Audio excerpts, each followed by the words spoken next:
Assalomu alaykum, hurmatli kanalimiz ishtirokchilari. Bugun 2026-yil 18-yanvar, hafta kuniga yakshanba. Hurmatli kanalimiz ishtirokchilari, bugun siz azizlarga mana shu ko'zingizga ko'rinib turgan, mana shu tasvirda ko'rinib turgan uzum. Shayin muskat uzumi haqida bugun obzor qilib, xususiyatlari haqida, yutuqlari va kamchiliklari haqida aytib o'tmoqchiman. Shayin muskat 1996-yildan 2006-yilgacha juda ko'p izlanishlar natijasida Yaponiyaning g'arbiy hududi bo'lgan Akayama prefekturasida ikkita Yaponiyaning mahalliy uzumlarini chatishtirish orqali mana shunday gibrid nav stoloviy sort,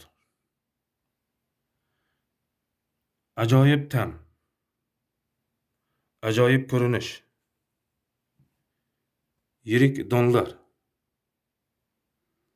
alohida mushk hidi keladigan, juda ajoyib, dunyo bozorida eng xaridorgir va eng talabgir bo'lib turgan uzum shayin muskat haqida bo'ladi. Shayin muskat juda shirin, mushk hidini berib turuvchi uzum hisoblanadi. Donlari juda yirik bo'ladi. Rangi esa mana shu ko'rib turganingizdek yashil bo'ladi. Po'sti yupqa. Po'sti. Odatda bu uzum juda yeyish uchun juda qulay uzumlardan biri hisoblanadi. Yeganingizda og'zingiz to'lib iste'mol qilasiz. O'ziga xos bir mushk hidini sezasiz. O'ziga xos shirinlik, shirinligi ham o'ziga xos. Boshqa uzumlarda juda kam uchratamiz. Bu ta'mni, hatto qandaydir hidam bo'ladi bunda, bu uzumda. Hid. Eksportga mana shunday holatda chiqariladi mana. Mana shunday holatda mana. Ko'rib turganingiz mana shu. Demak, Yaponiyadan dunyoga eksport qilinganda mana shunday holatda eksport qilishadi.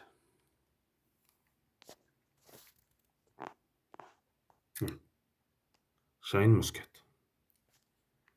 Yaxshi tomoni, bu uzum O'zbekistonda ham yetishtirilyapti. Alohida parvarish bilan yetishtirilyapti.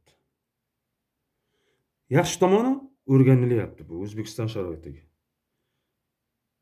Katta ehtimollik bilan bu uzum O'zbekiston sharoitida o'zini juda yaxshi his qilyapti. Va hali ham bu uzum o'rganishda. Yana bir 3-4-5 yilda bu uzum haqida biz to'liq ma'lumotlarga O'zbekiston sharoitida ega bo'lamiz. Urug'i yo'q bu uzumda. Yoki juda mayda, tishga botmaydigan urug'i bo'ladi. Shakarligi 18 dan 22 Brixgacha bo'ladi.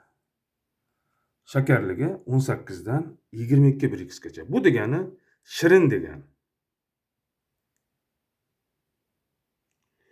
Avgust oyining oxiri, taxminan sentyabr oyining 10-sigacha juda yaxshi pishgan holatda bo'ladi.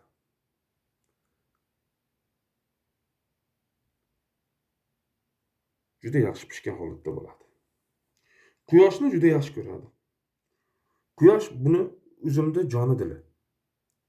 Demak, Yaponiyaga nisbatan biz O'zbekistonda quyoshni, kunlik quyosh miqdorini ko'proq deb hisoblaydigan bo'lsak, demak bu uzum o'zini, demak O'zbekiston sharoitida Yaponiyadan da yaxshi his qilish kerak. Katta ehtimollik bilan. Quruq havoni yaxshi ko'radi. Yaponiyaga nisbatan O'zbekistonda quruq havo hukmronligi ko'p. Yomg'irli kunlar Yaponiyaga nisbatan biz O'zbekistonda kamayib ketdi va keyingi vaqtlarda ham kamayishda davom etyapti. Demak, bu uzumni O'zbekistonda yaxshi o'sib rivojlanishi uchun qulay sharoitlar demak albatta bor.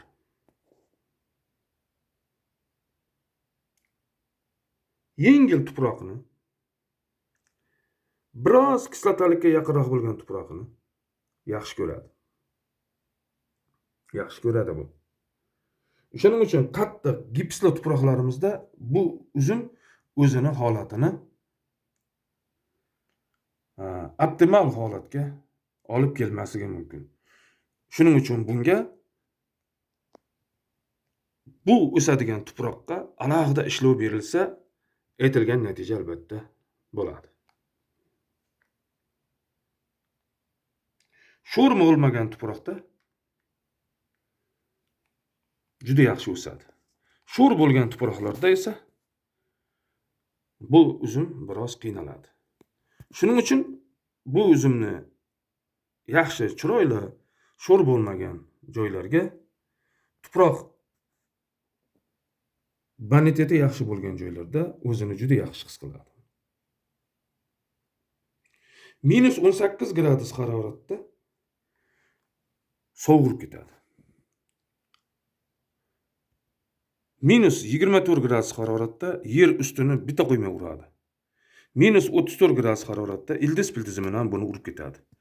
Buni demak O'zbekiston sharoitida, O'zbekistonning shimoliy hududlari, Qoraqalpog'iston, Xorazm, Navoiy viloyatlari va Navoiy viloyatining shimoli va Buxoro viloyatining g'arbiy shimoliy hududlari albatta bu uzumni ko'mishlari shart bo'ladi. Boshqa joylarda ham albatta ko'mish va o'rash ishlarini amalga oshirilsa maqsadga muvofiq bo'ladi. Bu uzum uchun pH 6,5 bilan 7,2 orasida bo'ladi. Demak, kislotalikka yaqin bo'lgan tuproqni yaxshi ko'radi. Shuning uchun bu tuproqlarga go'ng, biyagumus, chirindilarni solish maqsadga muvofiq bo'ladi.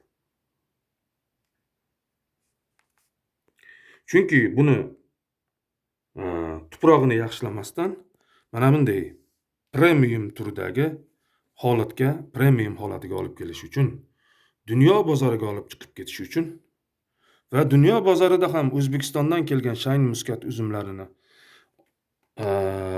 sevib iste'mol qilishlari va sotib olishlari uchun albatta demak tuproqqa, suvga albatta e'tibor berish kerak. Suv to'planib qolishini yoqtirmaydi. Tagidan suv o'tib tursa bo'laveradi, lekin to'planib qolishini umuman yoqtirmaydi bu. Ekish sxemasi qator orasi 3-3,5 bo'lsin. Tuplar orasi 2-2,5 metr bo'lsin. Kamida shpaler holatida ekilgan. Yer tok holatida hali bu uzumni ekib ko'rilmagan. Lekin O'zbekistonda uzumchi bog'bonlarimiz bu uzumni yer tok sifatida ekib qo'ygan bo'lishlari menimcha kerak. Bir tupga 5-6 kilogram atrofida chirindi kerak bo'ladi. Chirindi 5-6 kilogram miqdorida chirindi. Amofos bir tupiga 400 gramdan, vegetatsiya davrida bir tupiga vegetatsiya davrida 2-3 marta azot beriladi. Kaliyni juda yaxshi ko'radi. Shuning uchun u shirin, ta'mli uzum bo'ladi. Chunki bilamiz, bu kaliyni ko'p iste'mol qilish shirin o'simliklarga, o'zida shakar to'playdigan o'simliklar kaliyni juda yaxshi ko'radilar. Sug'orish boshqa uzumlarimizga, o'zimizda O'zbekistondagi uzumlarga nisbatan biroz ko'proq sug'orilish mumkin, lekin hali o'rganilyapti bu. O'rganilyapti. Kesishda 6-8 kurtak qoldirib yoki pindik qoldirib kesiladi. Novdalar orasini iloji boricha ochib havo shabada yuradigan qilish maqsadga muvofiq bo'ladi. Chunki bu uzumlar mildiyu, ayodium kasalliklariga nisbatan o'rtacha chidamli hisoblanadi. Ya'ni biz o'zimizda uzumlarimizga sepilayotgan zaharli preparatlar, fungisidlar, insektitsidlarni ishlatishda bu üzümga ham ishlatishga majbur bo'lamiz albatta.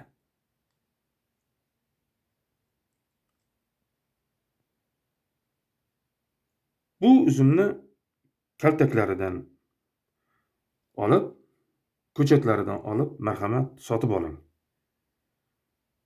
Kaltaklarini olib, behi gullaganda yerga suqib qo'ying, ko'klab ketadi. Ko'chat bo'lib qoladi kuziga borib. Albatta 3 yil, 4 yilda meva qiladi. Mevasini yeganingizdan keyin ekkaningizga afsus qilmaysiz va ekkaningizdan va buni yeb ko'rganingizdan keyin albatta xursand bo'lasiz. Salomat bo'ling.